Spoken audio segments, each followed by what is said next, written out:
শেখ হাসিনাকে 10 বার ফাঁসিতে ঝোলালেও তার অপরাধ আসলে কমবে না। শেখ হাসিনার বিরুদ্ধে তীব্র হুঁশিয়ারি দিয়ে জাতীয় নাগরিক পার্টি এনসিপির আহ্বায়ক নাহিদ ইসলাম বলেন, শেখ হাসিনাকে 10 বার ফাঁসিতে ঝুলালেও তার অপরাধের ভার কমবে না। দেশের ইতিহাসে রক্তাক্ত দমন নিপীড়নের দায় কোনোদিন আওয়ামী লীগ এড়াতে পারবে না বলেও মন্তব্য করেন তিনি। তিনি আরো বলেন, সাভার আশুলিয়ার বাইপাইল ছিল গণ অভ্যুত্থানের কেন্দ্র। নারায়ণগঞ্জ, যাত্রাবাড়ি, গাজীপুর সহ চারদিক থেকে প্রতিরোধ না এলে ঢাকার মানুষ রাজপথে নামার সাহস পেত না। সেই শেখ হাসিনাকে 10 বার ফাঁসিতে ঝোলালেও তার অপরাধ আসলে কমবে না, তার ক্ষমা হবে না।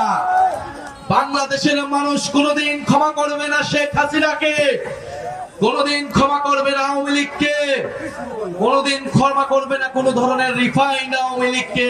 নাহিদ ইসলাম আরো বলেন, ঢাকা জেলার 5 উপজেলা থেকেই আসবে আগামী নেতৃত্ব। তিনি প্রতিশ্রুতি দেন, সাভার আশুলিয়াকে গড়ব চাঁদাবাজি, সন্ত্রাস ও দুর্নীতিমুক্ত নতুন জেলা হিসেবে।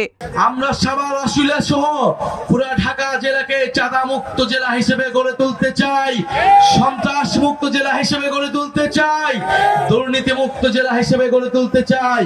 পদযাত্রা নিয়ে ষড়যন্ত্র, বাধা আর হামলার অভিযোগকেও তুলে ধরেন নাহিদ ইসলাম। তার ভাষায়, 30 দিন ধরে দেশের পথে ঘাটে পদযাত্রা করেছি, বাধা এসেছে, হামলা হয়েছে, অপপ্রচার চালানো হয়েছে, তবু এই জনস্রোত থামেনি, থামবেও না। আগামী বাংলাদেশ এনসিপির জয়যাত্রা থামানো কারো পক্ষে সম্ভব নয়। আমাদের বিরুদ্ধে নানা ষড়যন্ত্র হয়েছে, নানা প্রোপাগান্ডা হয়েছে। আমাদের এই পদযাত্রায় যেই জনস্রোত নেমে এসেছিল, সেই জনস্রোতে ঈর্ষান্বিত হয়ে আমাদের বিরুদ্ধে অপপ্রচার চালানো হয়েছে, আমাদের বিরুদ্ধে আমাদেরকে বিভিন্ন জায়গায় বাধা দেওয়া হয়েছে, হামলা করা হয়েছে। কিন্তু আমরা থেমে যাইনি, এই পদযাত্রাকে থামানো যায়নি, এই জনস্রোতকে থামানো যায়নি। ইনশাআল্লাহ আগামীর বাংলাদেশে, আগামীর ঢাকাতে এনসিপির দিকে আসা এই জনস্রোতকে থামানো যাবে না। এই সময় এনসিপির মুখ্য সমন্বয়ক নাসির উদ্দিন পাটোয়ারি ভারত সরকারকে উদ্দেশ্য করে বলেন, আমরা ভারতীয় জনগণের শত্রু নই, কিন্তু শেখ হাসিনা বাংলাদেশে খুন করে পালিয়েছে, তাকে ফেরত দিন। যতদিন না বিচার হবে, শহীদ পরিবারগুলো কোনো নির্বাচন মানবে না। আমরা ভারত সরকারকে বলবো, আমরা ভারতীয় জনগণের বিরোধী নই। আমরা একই গঙ্গা জলে কেউ নামাজ পড়ে, কেউ তসবিহ করে, আর কেউ সিঁদুর পড়ে। কিন্তু আমরা আপনাদেরকে সাবধান করে দিতে চাই, আপনি দ্রুত বাংলাদেশের সরকারের কাছে শেখ হাসিনাকে ফেরত দিন, কারণ সে এখানে খুন করে পালিয়েছে। আমাদের শহীদি ভাইয়েরা এখনো অপেক্ষারত রয়েছে শেখ হাসিনার বিচারের জন্য। বাংলাদেশে যতদিন শেখ হাসিনার বিচার না হবে, ততদিন ভারত সরকার থেকে যে নির্বাচনের কথা বলা হয়েছে, শহীদি ফ্যামিলি বাংলাদেশে বিচারের আগে নির্বাচন মানবে না।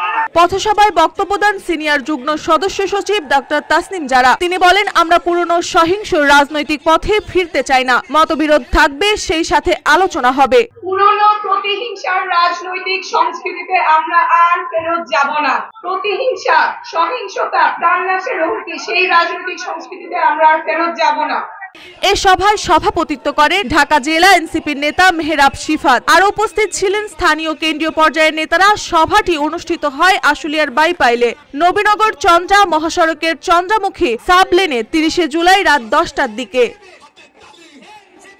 সভাটি শেষে নেতারা একজোটে দেশের স্বাধীনতা ও ন্যায় বিচারের পথে অটল থাকার সংকল্প ব্যক্ত করেন। তারা প্রতিজ্ঞা করেন, জনগণের অধিকার ও মর্যাদা রক্ষার লড়াই চালিয়ে যাবেন। আশা প্রকাশ করেন, এই পথযাত্রা দেশের ভবিষ্যৎ পরিবর্তনের শক্তিশালী শুরু হবে।